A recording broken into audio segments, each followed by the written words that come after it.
Here's the moment most men never recover from. You did everything right. You showed up. You were consistent. You were loyal, communicative, emotionally present. And then one day she was just different, colder, distant, like you'd become a stranger wearing your own face. And you spent weeks, maybe months, trying to figure out what you did wrong. Here's the hard part. You probably didn't do anything wrong. That's what makes it so disorienting. You were playing a game by rules that don't actually exist, and nobody told you. Most men enter relationships operating on a trade logic. Give effort, receive love. Give loyalty, receive loyalty back. Give enough, build enough, sacrifice enough, and the return will match the investment. It sounds reasonable. It even sounds fair. The problem is, it has almost nothing to do with how female attraction actually works. Women do not respond primarily to what you do for them. They respond to how they feel around you. That's not a criticism. That's just how the emotional architecture is built. And the men who understand this don't just have better relationships. They stop being victims of confusion they couldn't see coming. Here's what's actually happening in that moment when she pulls away, when she goes cold without explanation, when the woman who was deeply invested in you last Tuesday seems like a different person by Friday. She is responding to an emotional undercurrent. Something shifted in how she feels around you. Maybe you became too available. Maybe your energy softened into something predictable. Maybe the challenge quietly disappeared and she didn't know why she felt restless. But she will almost never tell you this directly. She'll just withdraw. And if you ask, she'll say she doesn't feel it anymore. And that phrase, "I just don't feel it anymore," will destroy a man who doesn't understand what it means. Because what it means is, the emotional experience of being with you changed. That's all. It's not a verdict on your character. It's a weather report. The trap most men fall into is called the consistency illusion. You show up every day. You check in, you remember the small things, you plan, you invest, you're reliable, and you believe deep down that reliability is what keeps her. That being present is the same as being attractive. But consistency without challenge is comfort, and comfort without electricity is friendship. And the moment she categorizes you as comfortable and safe in the wrong kind of way, something in the dynamic starts to die. Not her fault, not yours either necessarily, but real. Here's the thing about emotional states. They move. They are not fixed. They shift based on stimulation, on presence, on the energy you're broadcasting in a given moment. A woman who is deeply attracted to you can feel that attraction weaken in real time if your energy collapses into neediness. And a woman who seemed lukewarm can become intensely drawn to you if your presence suddenly carries genuine weight and direction. You're not fighting logic. You are working with emotion, and the men who get played are almost always the ones who brought logic to an emotional contest. Let's talk about tests, because this is where everything either holds or falls apart. When she goes cold for no reason, when she says something slightly provocative, when she creates distance out of nowhere, most men read this as a problem to solve. They reach, they explain, they apologize for things they're not even sure they did. They make themselves smaller, softer, more accommodating, hoping the warmth comes back. And every one of those responses confirms exactly what the test was designed to reveal, that your inner stability depends on her emotional state. Women test men not because they enjoy it. They test because their nervous system is genuinely trying to locate your strength. The question underneath every test is, are you actually rooted, or does my mood move you? The man who panics when she withdraws has answered the question. He's not rooted. He needs her validation to feel okay. And however much she cares about him, something in her registers that she is holding more weight than he is. And that is not a dynamic she can sustain, or respect, or feel genuinely safe inside. The man who holds his ground, who doesn't chase, doesn't over-explain, doesn't reshape himself to stop the discomfort, sends a completely different signal. His stability doesn't come from her, and she feels the difference immediately, because that man is rare, and rare things don't get played, they get protected. There's a phrase worth burning into memory. Women follow emotional gravity, not promises. She might genuinely mean every word she says in a moment of deep feeling. I love you is real when she says it, But emotional states shift. They are not permanent. The woman who said it last month and means it differently today is not lying. She is living inside her feelings the way most people live inside the weather, responsive, real-time, moment to moment. This is not a character flaw, it is just how the emotional system works. And the man who understands this stops assigning permanence to temporary states. He stops treating a bad day as a preview of the ending. He stops reading distance as rejection. He reads it as information, as a signal about what's needed right now, not as a verdict on the relationship. And when you stop catastrophizing every emotional fluctuation, your behavior changes completely. You stay calm. You stay present without being clingy. You give her space without disappearing. You lead without demanding she follow. And that steadiness, that quiet, grounded, unshakable steadiness is the most attractive thing a man can bring to a relationship.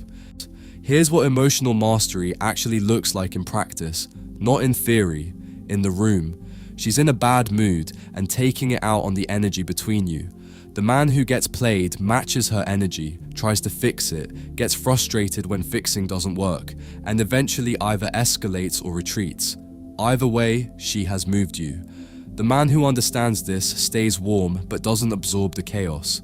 He doesn't engage with the drama as though it's load-bearing. He doesn't flinch. He might say something calm and brief. He might say nothing and just continue being present, but he doesn't collapse into her emotional weather, and he doesn't run from it. He stays. That's staying, without neediness, without panic, without trying to manage her out of her feelings, sends a message her nervous system receives clearly. This man can hold weight. And the woman who finds a man who can hold weight will not easily walk away from him. Here is a distinction that changes everything. Emotional detachment is not coldness. This confuses men because they think detachment means not caring. It doesn't. Detachment is the ability to witness emotion without being captured by it, to feel what's happening without becoming what's happening. When she's pulling back, detachment means you notice it without panicking. When she's testing, detachment means you see the test without taking the bait. When she goes quiet, detachment means you don't fill the silence with anxiety, over-explanation, or pursuit. That stillness, that emotional regulation in the face of her fluctuations is what stops the game completely. Because the game requires a player. It requires someone who reacts. The moment you stop reacting in the ways she unconsciously expected, she has to recalibrate. She has to ask herself why the usual moves aren't landing, and in that recalibration, she starts to see you differently. Not as someone to play, as someone to respect. There's something worth saying about what a woman actually needs from a man at a deep level. She needs to feel safe. Not financially safe, though that matters, emotionally safe. Safe enough to feel her own feelings without her feelings destroying you. Safe enough to be complicated without you becoming afraid of her. Safe enough to lose control sometimes and find that you're still standing. Most men try to create that safety through over-accommodation, through saying yes, through managing conflict out of existence, through making themselves smaller so she never has to feel the friction of his limits. But that kind of accommodation doesn't create safety. It creates the feeling of being with someone who has no edges, and the person without edges cannot be leaned on. You cannot anchor yourself to something that has no resistance. Your standards, your calmness under pressure, your willingness to hold your ground even when she's testing it, these are not things that push her away. These are the things that make her feel at a level beneath words that she has found something solid. And solid things don't get walked on, they get held onto. There's a specific version of this that gets men badly, the tolerance trap. You absorb disrespect because you don't want to seem sensitive. You let something slide because you want to be understanding. You apologize for having needs because you've been told that good men are endlessly patient, and every time you do this, you're training her. Not consciously, but in real behavioral terms, you are showing her what you will accept. And the standard you set in a relationship is the standard you will live with. If she learns that disrespect is tolerated, she will not consciously decide to become more disrespectful, but something in the dynamic will drift in that direction. because you taught her, without knowing you were teaching anything, that there is no cost. The man who holds his standard without anger, without drama, without long speeches, who simply doesn't engage with what's beneath him, is not being cold. He's being clear, and clarity is respected in a way that endless accommodation never is. Say less, hold more. Walk away from what doesn't meet your standard with the same calm you'd use to close a door. Not slammed, just closed. The version of you she cannot play is the version that doesn't need to be chosen in order to know his own worth. When your identity doesn't depend on her approval, you stop reacting from fear. You stop chasing reassurance. You stop explaining yourself to someone who isn't listening. You stop making yourself smaller to avoid her discomfort. Not because you stop caring, but because your security has a source she can't reach and she can feel it. And that feeling, that sense that you are genuinely okay with or without her, changes the entire dynamic of the relationship. Not because it's a tactic, because it's real. And women respond to what's real with a depth they can never manufacture for what's performed.